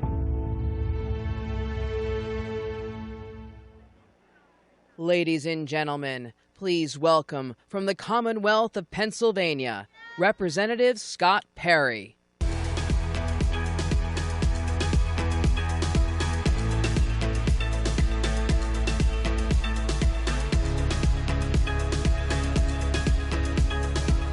Good afternoon, CPAC. Good afternoon, Common Sense America. This segment, I looked at my notes, is called The Solution to What the Left is Doing to the Country. The solution, right? I'll tell you, you know what the solution is, like stop it, end it. That's the solution. I am Congressman Scott Perry from the great Commonwealth of Pennsylvania, chairman of the House Freedom Caucus. If you never heard of the House Freedom Caucus, members of Congress who stand for the countless millions of Americans who feel like Washington has left them behind and does not speak for them. That's who the Freedom Caucus is. Now, what we're going to talk about this afternoon is because what we constantly hear is when Republicans are in charge, well, we can't get that done because the Democrats are in the presidency. We can't get that done because the Democrats have the Senate, or there's always some reason, right? And of course, we can't get it done when we're in the minority because we're in the minority and they're in charge of everything. Well, I'm here to tell you that's not true. We're going to talk about three things. Number one, you got to know which team you're on. Got to know which team you're on. And I'm going to give you examples of each one of these. You got to know what the rules are of the game. It's not really a game. This is real stuff, but you got to know what the rules are of the operation. And you got to know the leverage points. Got to know the leverage points. Okay, so that's the three things we're going to talk about. And the Freedom Caucus has engaged in every single one of these things and been moderately successful. We're still in the minority, so these are little wins, but this is training for the big wins that we can have when we're in the majority. And quite honestly, even in the minority, we can be doing some things to win for the American people. So front and center, the National Defense Authorization Act. We're going to talk about a leverage point.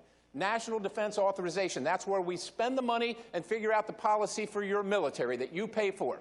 The military that has been humiliated over and over again by the left, right? So our side brings us this bill. And they say, this is a good bill, we want you to vote for it. Our side brings us this. Understand, the Democrats cannot pass this bill on their own. They don't have enough votes. You already know this. Many Democrats hate our military. They hate what it stands for. They hate what the country stands for. They don't have the votes to pass it, so they have to come to us. Ladies and gentlemen, you know what that is? That is a leverage point. You need me. And if you need me, I'm going to need some things from you. So our side brought it to us and said, this is a good bill. A bunch of us in the Freedom Caucus looked at it and said, this is a terrible bill. You know what the Democrats' solution is to the woes that they're imposing on the military? Drafting our daughters, right? That's one of their solutions. The Freedom Caucus said, absolutely not.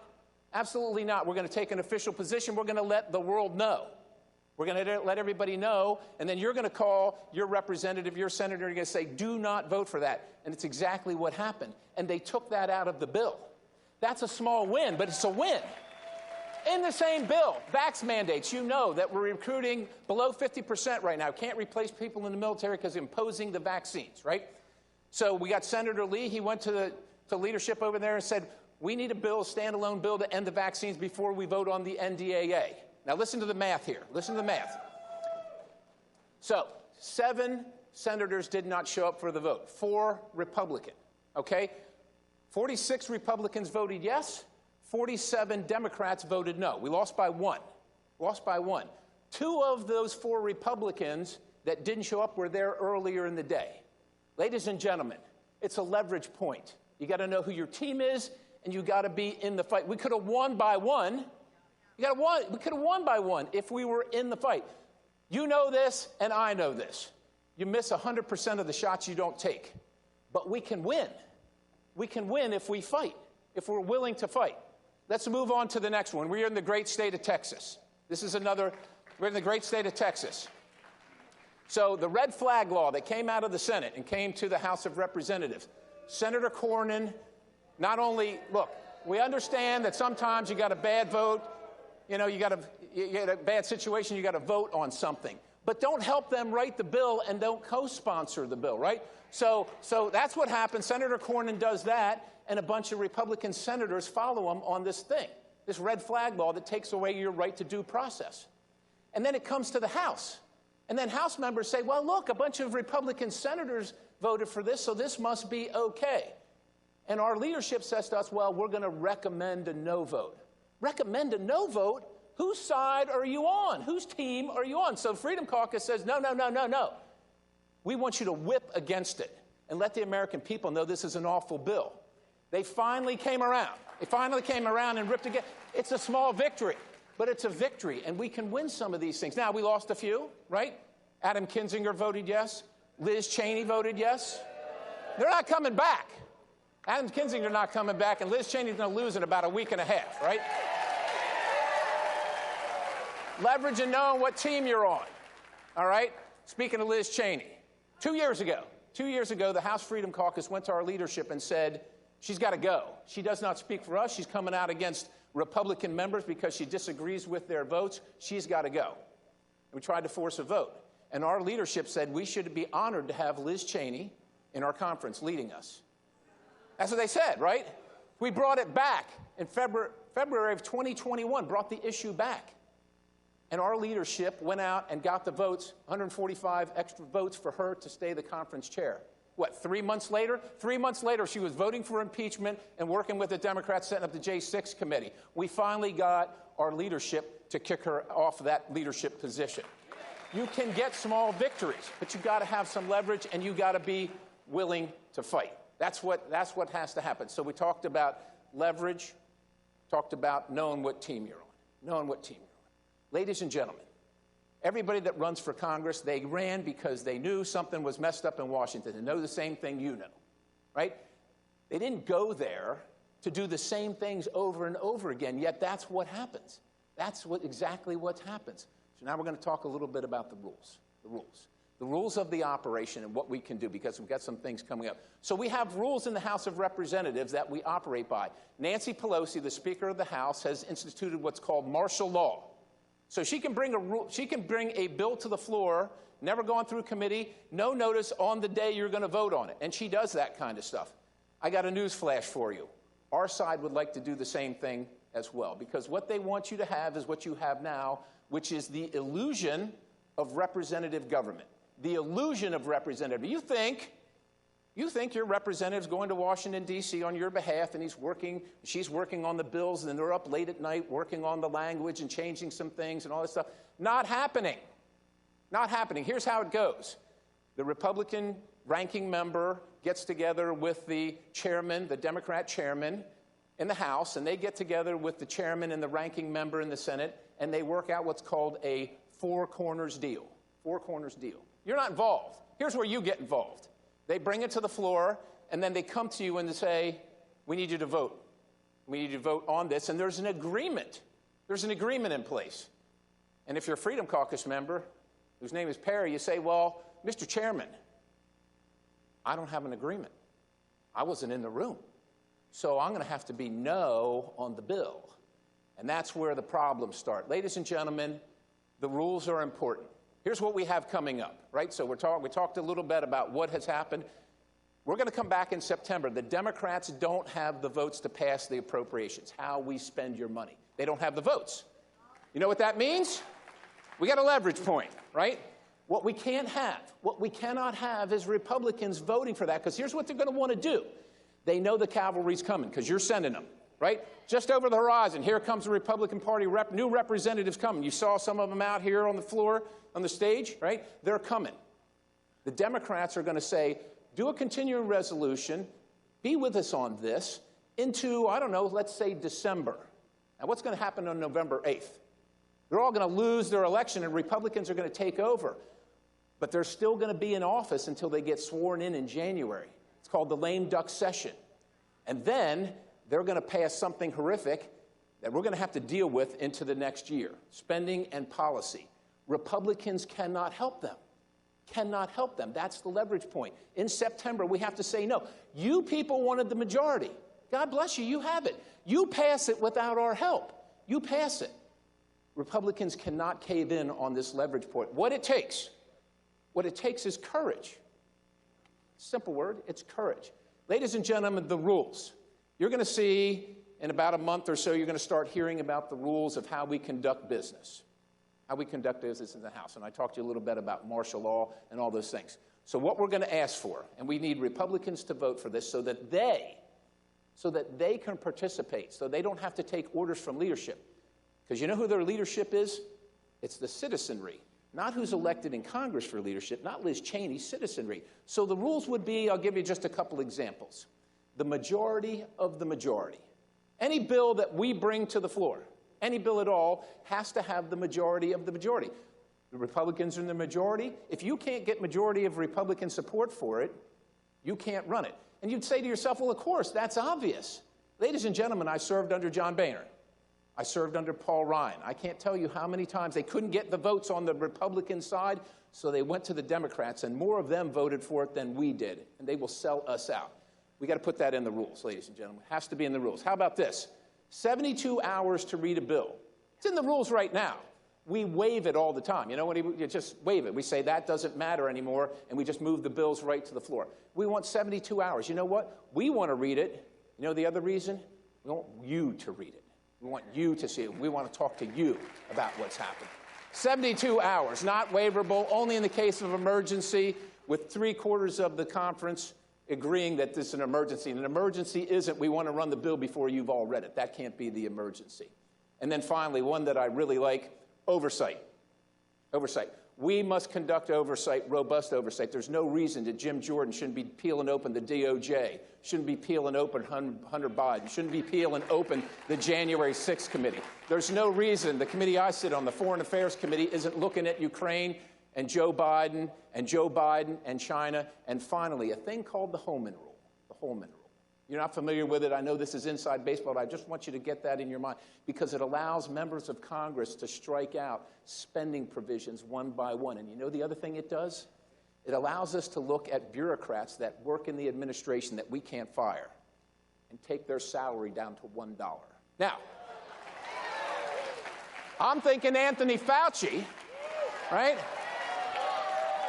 I'm thinking about Merrick Garland. I'm thinking about the Homeland Security Secretary. They can continue to work. We can't fire him, but they shouldn't make $1. Ladies and gentlemen, we can fight if we win. We can win if we fight, right? We can win if we fight, but we've got to fight. Leverage points, you got to be on the same team. You got to know the rules. God bless you. Let's save the republic.